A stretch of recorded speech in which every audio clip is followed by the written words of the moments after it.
Gadis ini hendak melepas sweaternya dan melompat ke kolam renang bersama teman-temannya. Dua orang di kolam berteriak keras agar dia melepas pakaiannya. Tiba-tiba permukaan kolam dengan cepat membeku dengan kecepatan yang terlihat dengan mata telanjang. Gadis yang baru melepas separuh mantelnya itu langsung memanggil temannya. Kedua orang di dalam air itu bahkan tidak tahu bahwa airnya tidak normal. Tetapi begitu mereka berbalik, mereka menemukan bahwa air dengan cepat membeku. Es menyebar ke tengah dengan arah yang berbeda. Saat ini, teman-temannya baru dengan cepat pergi ke darat. Es dengan minus 100 derajat mengejar di belakang mereka. Tepat ketika kolam akan membeku sepenuhnya. Dua orang ini terakhir beruntung berenang ke tepi kolam. Gadis ini adalah yang pertama berhasil berenang ke tepi. Tapi yang mengejutkan orang-orang adalah pria lainnya terjebak di air. Teman sebelahnya langsung menemukan alat besi. Satu kaki sang pria di dalam air sekarang tidak memiliki perasaan sama sekali. Teman ini setelah menyapanya, dia langsung menusuk ke dalam es. Setelah beberapa kali terus-menerus, pria yang terjebak akhirnya bisa keluar. Pada saat yang sama, SHIELD menerima telepon. Filter pembekuan lanjutan telah dipasang di kolam. Kemudian agen khusus dari SHIED datang untuk menyelidiki dengan ceramah baru. Keduanya adalah siswa terbaik Akademi SHIELD. Para siswa di antara hadirin mendengarkan dengan penuh perhatian pidato mereka yang luar biasa. Setelah beberapa detik, kaki pemuda ini mulai membeku. Melihat ada yang tidak beres, orang-orang SHIELD segera datang menyelamatkannya. Namun anehnya dalam waktu 1 menit, seluruh tubuhnya tertutup es. Agen khusus wanita ini bergegas membantunya memecahkan keadaan ini. Rekan di sebelahnya menepuk lehernya dengan ringan agar memecahkan kebekuan di lehernya. Tetapi saat wanita itu membantunya, sang agen khusus SHIELD menemukan sebuah filter pembekuan lanjutan di dekatnya. Saat sahabatnya menginjaknya, es di tubuhnya juga pecah. Setengah jam kemudian, pemuda itu selesai minum teh panas dan pergi. Namun banyak hal aneh yang terjadi berturut-turut. Jelasnya agen Hira mengincar Akademi SHIELD. Agen khusus mulai menyelidiki kasus tersebut. Sang agen khusus laki-laki pergi ke kamar korban. Dia mengagumi versi yang lebih kecil dari senjata besarnya. Kemudian melihat versi baterai mini yang dia temukan. Kata-kata dari seorang pria sudah membantunya memecahkan masalah teknis.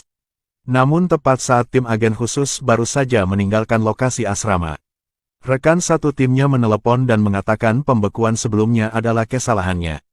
Tapi saat sang agen khusus kembali ke lab anak laki-laki itu, dia menemukan lawannya sedang membangun filter kriogenik super besar.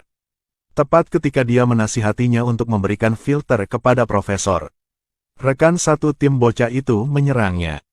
Ternyata anggota grup Hydra menggunakan harga tinggi untuk minta mereka menemukan perangkat ini. Kali ini secara kebetulan dua orang diminta untuk membuktikan keefektifan alat tersebut oleh pihak pelanggannya. Kedua anak serakah ini mulai mengaktifkan filter pembekuan. Setelah filter pembekuan super dimulai, sekitarnya tidak terpengaruh. Namun yang membuat orang terkejut, hanya dengan trik sederhana ini. Sejumlah besar awan muncul di langit. Lalu es batu besar dan kecil terus jatuh di tanah. Dua orang terkejut, mereka menatap fenomena aneh ini.